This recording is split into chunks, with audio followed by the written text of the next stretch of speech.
Okay, so a couple days ago I made a post over on the Discord, a poll of kind of gauging what kind of content you guys would be interested in. I've had a lot of ideas as of late, so I was curious which way we should be leaning. Surprisingly, you guys were interested in what my favorite win cons are as of late, which kind of shocked me, but I'm all for showing you what my favorite stuff to win with is. So yeah, that's what the video is. Random side note, I just wanted to show you this because I thought it was a cool flex. They came out with these Bloomborough tins that have my favorite card of the year on them.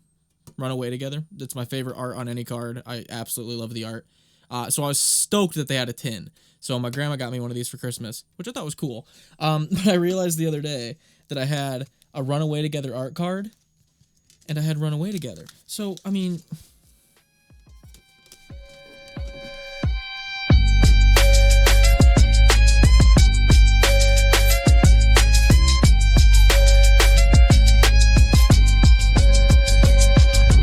Anyway, let's get to talking about some of my favorite win cons in my decks as of late. I have my decks over here on the side, so I'm just going to kind of go through them, talk about what my favorite stuff to win with as of late is, how I win in some of my decks, and maybe give you some ideas on how you could win in your current deck, next deck. I knew I was missing a deck. There was one over there. All right, we got Garruk Wildspeaker. Being a 4-drop Planeswalker that untaps 2 lands, it's essentially a 2-drop Planeswalker that will just continue to mana ramp you, make you tokens, or win the game.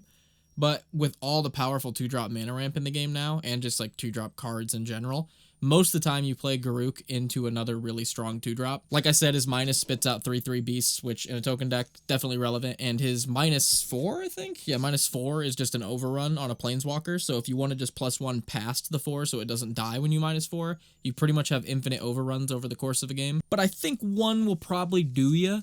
It has me most of the time. The next ones that I want to talk about, I kind of want to talk about in a pair. There's one of them. Just because they both essentially do the same thing. One of them's obviously much better and does more.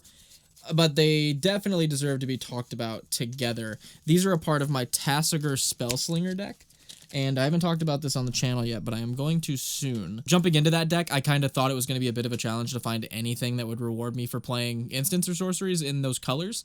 Not true. There's a ton of cool stuff that those colors actually give you access to. These two being my favorite and being the ways that I win in that deck a lot of the time. Witherbloom Apprentice and Professor Onyx both have Magecraft. Witherbloom providing a 1 life drain and a 1 life gain whenever we play an instant or sorcery. And Professor Onyx providing the exact same thing except 2 life and we gain 2 every time we cast an instant or sorcery, which as you can see in a deck with Ponders and Ops and Brainstorms and Preordains can get kind of gross. Not to mention Professor Onyx's plus acts as a card advantage and a way to put stuff in the graveyard for Tasigur, and her minus could win the game a lot of the time, being a, what's that one card called? I've erased it from my brain because it's so gross. They can either pay 3 life or discard a card 6 times, all your opponents, so...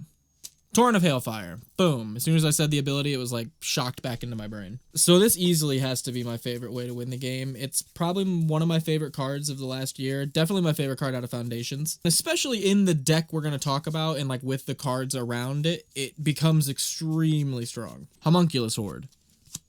A 4-drop 2/2 that every time you draw your second card on a turn, you get a token copy of it.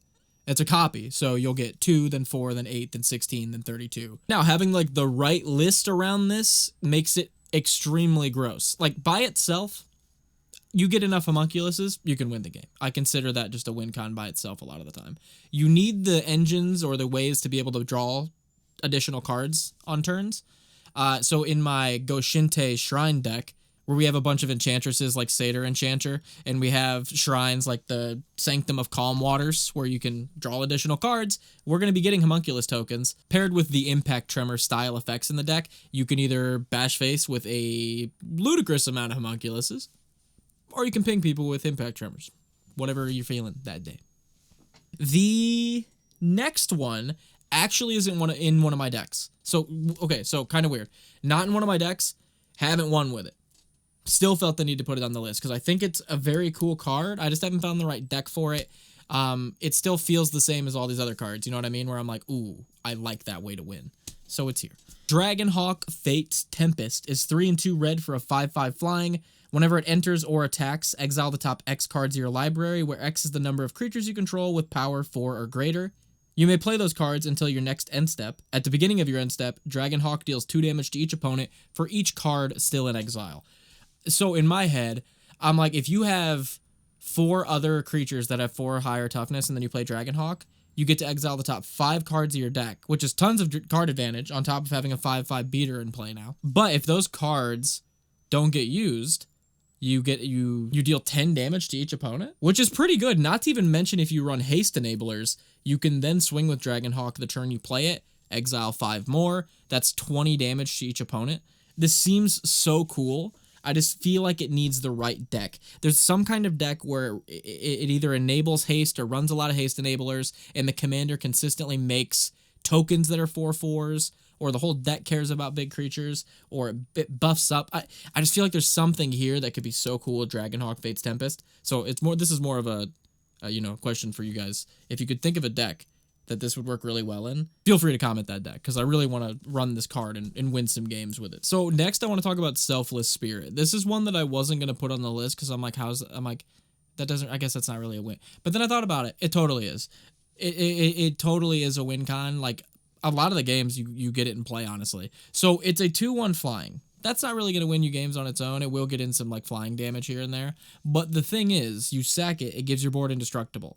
So if any opponent tries to board wipe you, you crack it, your board's indestructible, you can bash face. Now, that's not the reason I put it on here. I put it on here because a lot of people just assume you run it to prevent their board wipes, and they'll play a little risky because of it. Another deck at the table is kind of setting up, has a lot of creatures. He's debating whether or not he's going to board wipe because you have a lot of creatures along with a Selfless Spirit. He's like, you know what? I'm not going to board wipe because a Selfless Spirit. That makes them feel secure in being able to set up a board, because they're like, he doesn't want to board wipe because he's running Selfless Spirit. So I'm cool to set up board. And then what you do is you just board wipe and then you sack Selfless Spirit. It works an unbelievable amount of the time. People just assume you're running Selfless Spirit for their board wipes, and then you just play you just wait for the opportune turn for them to tap out, not have enough to interact. Maybe you have a Kutzil in play so they can't interact, and then you drop your own board wipe, you sack your own Selfless Spirit, everyone's boards get wiped except for yours, you bash face because you're in a creature-based deck. Obviously, you're running Selfless Spirit. So I'm going to make this one a little bit quick because I don't know how many times you guys are going to stand me talking about Springheart and Tuco, because I've talked about it in the last 3 videos. It's so gross. I got to keep talking about it. 1 and a green for a 1/1 that has Bestow for 1 and a green. It gives the creature 1/1, and then Landfall. Whenever a land enters, you create a 1/1 insect if it's not enchanted to something. If it is enchanted to something, you can pay 1 and a green to make a copy of that creature. It's disgusting. So some of the grossest stuff I've done with this was Springheart and Tucoing onto a Kakusho, because every time you got a token, you'd have to sack it because of the legend rule, which would give you a Kakusho trigger. It's really good. But my current top thing to do with this right now is put it on my Aftermath Analyst, because it's disgusting. It really is just gross. You get a 1/4 that mills you 3 cards that you can pay 4 to sacrifice and bring back all your lands every time you play a land because of Springheart and Tuco. Oh, wait. You'll get a lot of lands off the sacrifice ability from... It's disgusting. You get so much land into play. And if you don't pay the 1 and a green, you just get a 1/1 insect. You're going to just swarm the board with 1/1s, or you're going to flood your board with lands. It seriously is so good. I really like Tyvar the Pummeler, because as you know, I really like Sun Titan, and having a really gross overrun effect on a creature that I can grab with Sun Titan is such a good way to win the game. Set up a big board, play Sun Titan, rip Tyvar out of your grave, pay 3 and a green, give your whole board +X, where X is the greatest power among your board. Sorry about you. It's gross. It's absolutely disgusting. Endrace Forerunners. I really don't have to explain this one too much. It's just a more fair Crater Hoof. In most cases, it gives your whole board +2/+2 Vigilance Trample. I like it a little bit more because it's not going to guarantee you wipe out the whole table as much as Crater Hoof, but it will give you Vigilance so you have blockers open to deal with the people that are remaining, which is nice. Mind's Desire. I like this card a lot. Is it always going to win you games? No. Is it one of my favorite ways to win games if and or when it does win games? Yes. For 4 and a blue, you get I think it's a sorcery? I wouldn't imagine it's an instant. Yeah, it's sorcery. For 4 and 2 blue, you get to shuffle your deck, reveal the top card, and if it's a non-land, play it for free. It also has Storm. And again, I run it in the same deck that runs Ponder, Preordain, Brainstorm, Opt. Not only that, it also runs Mishra's Bauble, Urza's Bauble, Ornithopter, and Memnite. So there's some gross turns with this thing. where you get devious amounts of storm counts going on. Speaking of devious amounts of storm counts, this is a good time to transition into the partner card with this card. Every time I run at Mind's Desire, I'm also going to run Mnemonic Deluge because it's disgusting. 6 and 3 blue, pick an instant or sorcery out of someone's graveyard, cast it 3 times. Yeah, I think I'll pick my Mind's Desire. When you play Mnemonic Deluge, your storm counts at 1, so the first copy of Mind's Desire will come with an extra copy. The second cast of Mind's Desire will come with 2 copies from the 2 spells before it.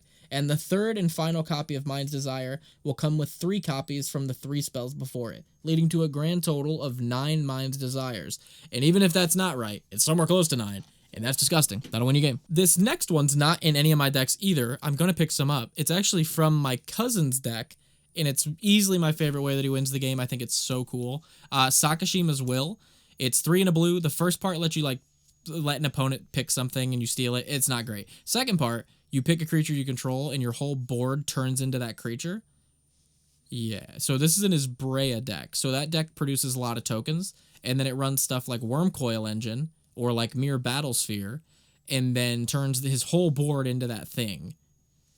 And that's gross. I've had ideas, again, like I said with the Springheart and Tuco, putting this on, or doing this with Kakusho, with a whole board full of things, that wins the game. If you have a board full of tokens, Kakusho, and then you Sakashima's Will, that's game. And any given number of things, you know what I mean? I think insert strong creature here, your whole board becoming that creature, is so good that I need to put this in, like, anything that runs blue that's creature-based. I think this is fantastic. Ending things off, we got Corpse Knight, which is a victim of my gross ignorance of reading cards correctly. I don't know what my issue is with reading Magic cards. I just assumed this was a Blood Artist effect.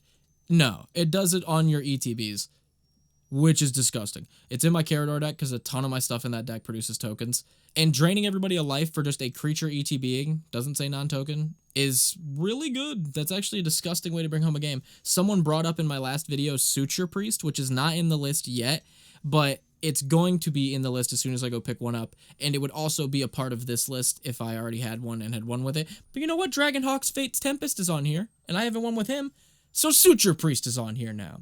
Corpse Knight and Suture Priest. Suture Priest is just the opposite of Corpse Knight. Whenever opponent's stuff enters, they lose life. So if you have both of these going, popping off, you're Victor popping off. You're looking pretty good, I'd say.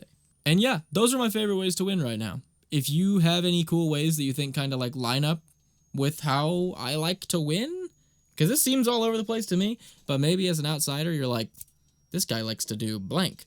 Drop them down below. I always like to find new ways to win, because as funny as it sounds, I'm just now kind of caring about how I win. Not that I win, just knowing how I win. Because a lot of my stuff in the past, I'm just like, I did the fun thing, but I'm losing a lot, and that's not fun. And I don't even know how I could win. Like, I was looking at my original Teneb deck. I don't even know how I win. So I'm kind of glad you guys picked this on the poll, because it's making me lean more into, like, how am I winning? How am I deciding to win these games? What are my win cons? What do I do to bring these home? So please drop your suggestions for any more win cons that you guys like running, or that you think I may like running. If you want to join the Discord, it's open to everybody. Doesn't cost a penny. The link is in the description and in the comments. If you want to support us on Patreon, that is also free, but it also could cost a penny if you want to also support us financially. Big shout out to all the people that you're seeing on screen right now who are currently supporting the channel over on Patreon. More and more every day, I'm considering turning the name of all the people that subscribe to this channel to the Homunculus Horde. So there's that. And yeah, I hope you guys have a good night. I hope you guys learned something, maybe got interested. Hop on the Discord, talk to some people. There's some really cool people over there. So I'm going to stop blabbing your ear off, and I'm going to hop off here. See you guys next time.